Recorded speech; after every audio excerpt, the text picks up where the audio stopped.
Hai, assalamualaikum warahmatullahi wabarakatuh. Selamat malam Batam. Oke, malam ini aku kembali ke Batam. Tapi tahukah Anda, malam ini aku akan mengajak kalian melihat suasana tempat dugem atau hiburan malam di Batam yang super wow menurut saya ya. Ini adalah P2 Meton. Jadi apa-apa benda, aku sebetulnya nggak minum nggak apa ya, cuma menikmati musik dugem. Jadi kita berhubung tempat dugem ini baru mulai buka lagi, jadi kita akan pergi ke dalam ya, melihat suasana di dalam sebentar aja, terus kita keluar.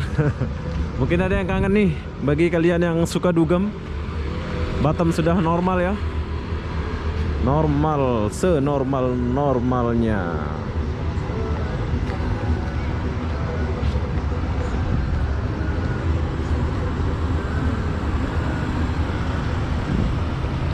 Ntar lagi kita masuk lewat pintu belakang. Sebelum masuk kita pergi bank dulu. Oke, ini adalah pintu belakang dari klub nih. Tapi aku nggak masuk lalu sini ya, aku mau masuk lalu depan sana. Oke, di sini aku nggak sendiri. Aku ditemani sama orang Batam dan Jakarta. Ya bos, Andre, dan ini adalah siapa namamu? Gita. Yusita Meliska Suryani. Gimana kabar? Baik. Belum balik Jakarta. THR-nya mana?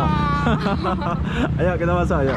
Ini kita ceritanya kita mau melupakan mantan ini ya. Jom kita melupakan mantan.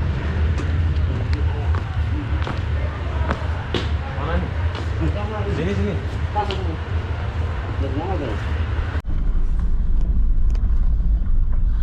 Oke, sekarang kita mau pergi V3 dulu. Ya, sudah lama saya tak menginjakkan kaki saya di sini. Jadi buat kalian yang sudah rindu kaki dugem tuh, jom kita dugem di sini. Tapi saya masuk aja sih, nggak minum sih, cuma menikmati musik aja ya, nggak lebih. Jom kita masuk dulu.